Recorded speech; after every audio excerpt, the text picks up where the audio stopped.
Hello everyone, आपका स्वागत है मेरे चैनल एस्पायरेंट्स यूपीएससी आईएएस में। तो मैं आज आपको 16 मार्च 2022 के द हिंदू का एनालिसिस देने वाली हूँ। तो चलिए शुरू करते हैं।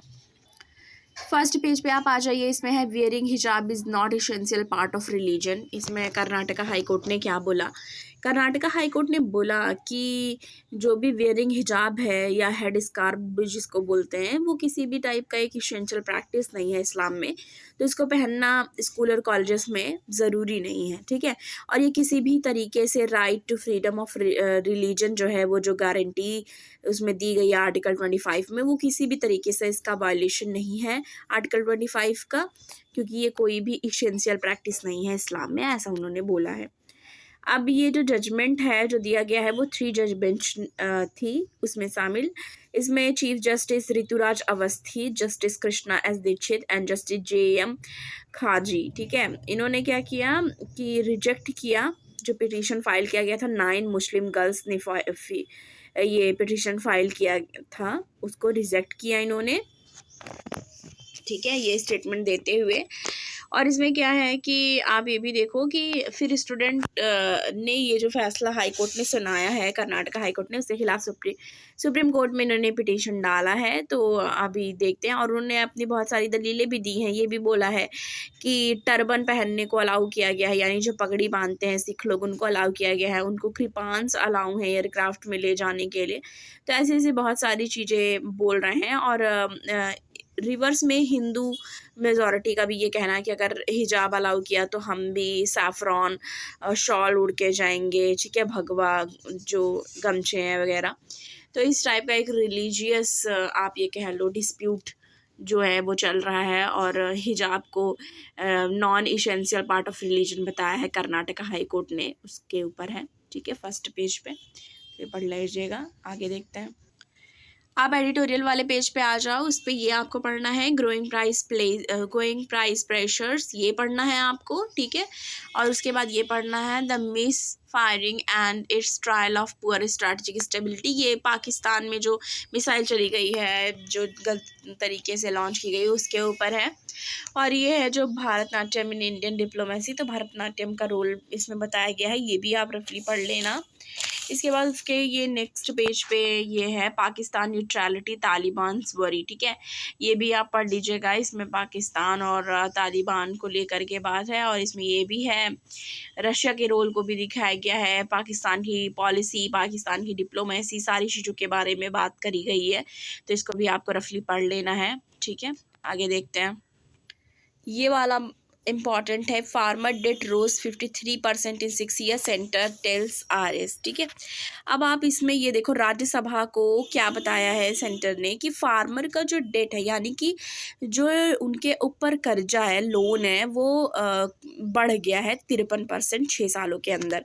अब इसमें क्या है, 2020-21 में ये देखा गया कि एग्रीकल्चरल लोन जो है शेड्यूल्ड कॉमर्शियल बैंक का, वो 18.4 लाख करोड़ से भी बढ़ गया है, ठीक है। और कंपैरिजन किसके, जो 2015 और 16 में था, कितना था, 12 लाख करोड़, ठीक है, उससे बढ़ चुका है।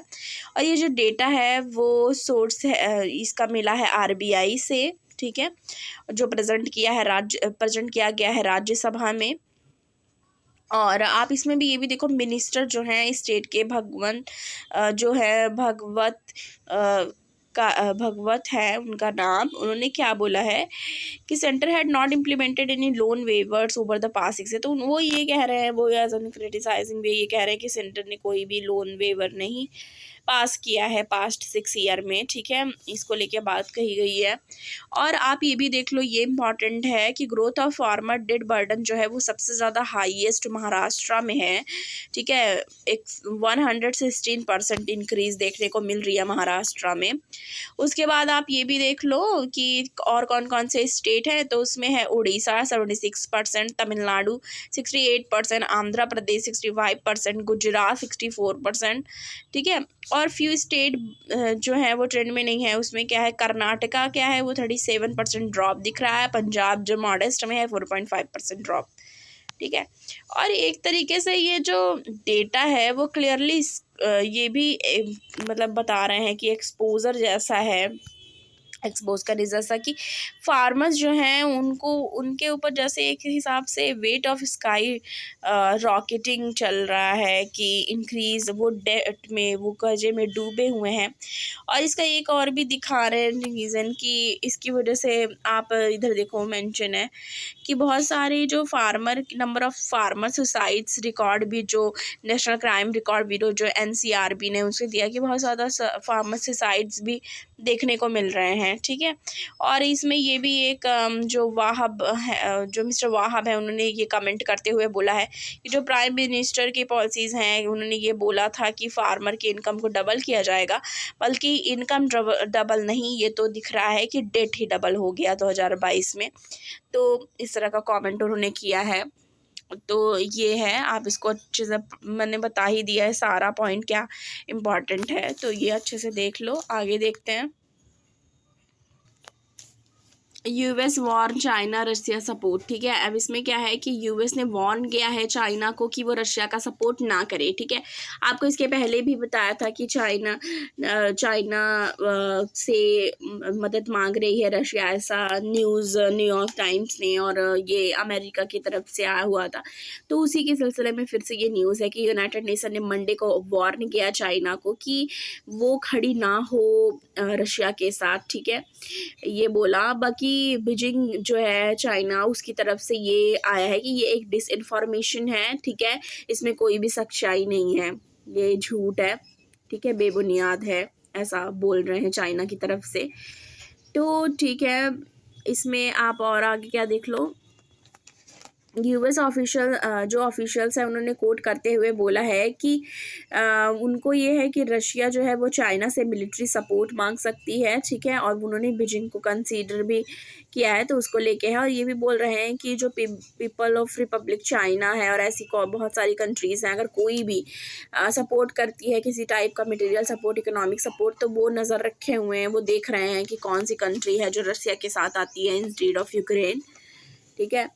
और जो US है उन्होंने ये भी चाइना के जो कॉर्पोरेशन ऑन यूक्रेन है उसको लेकर के भी बात की है। अब चाइना साइड से क्या हुआ है कि जो रोम में बात की गई है वो सिर्फ यूक्रेन और रशिया के बात को लेकर नहीं है, बल्कि जो US का जो चाइना US और चाइना के जो पार्टनरशिप है या बिहेवियर है या जो भी कह लो, उसको लेकर के भी बात की गई है। तो बीजिंग ने रिलीज़ किया है 2 सेपरेट स्टेटमेंट, यानी चाइना की तरफ से 2 सेपरेट स्टेटमेंट जारी किए गए हैं। उसमें अंडरलाइंड मैसेज भी है। उसमें एक फोकस कर रही है जो प्रॉब्लम फेस कर रहे चाइना US रिलेशनशिप जिसमें फेस की जा रही है उसको लेके है, जिसमें Beijing displeasure at the recent US move on Taiwan. तो ताइवान का रीसेंट मूव है, ताइवान पे रिसेंट मूव है जो US का, उस चीज़ के बारे में जो डिस्प्लेजर है उसको, उस चीज़ के बारे में जो वो ना खुश है उसको लेके बात करी जा रही है, उसने की है चाइना की तरफ से। और दूसरा ये है, एक सेपरेट स्टेटमेंट जारी किया है यूक्रेन को लेके, ठीक है। तो और ठीक है, ये इसमें सब पूरा यही है। ऑन बायलैटरल फ्रंट मिस्टर यांग, और हाँ, तो ये सारा इसको लेके है कि सपोर्ट ना करे चाइना, क्योंकि वो नहीं चाहती कोई भी क्योंकि रशिया को इंटरनेशनली बायकॉट करने की बात करी गई है, ठीक है। तो इसमें ये है, आप इसको पूरा देख लो। मैंने आपको इम्पोर्टेंट जो इसमें था वो बता ही दिया है। आगे देखते हैं। ये वाला high crude oil prices are unsustainable, ठीक है। तो बहुत ज़्यादा क्रूड ऑयल की प्राइसेस बढ़ गई हैं, ये आप देखने को आपको मिल रहा है। और जो होल प्राइस इंडेक्स का इन्फ्लेशन है वो भी बहुत ज़्यादा बढ़ गई है, उसको लेके बात की जाए। और सर्ज आया है इम्पोर्ट कॉस्ट में, ठीक है। तो ये ऑल अबाउट वही है, कल भी इससे रिलेटेड हमने पढ़ा था, तो वही आज भी है, ठीक है। आज के लिए इतना ही। अगर आपको मेरा ये एनालिसिस अच्छा लगा हो तो चैनल को प्लीज़ लाइक करिए, शेयर करिए ज़्यादा से ज़्यादा, और सब्सक्राइब करिए। ऐसे मोटिवेट करते रहिए। थैंक यू, जिससे मैं और वीडियो बनाती रहूँ।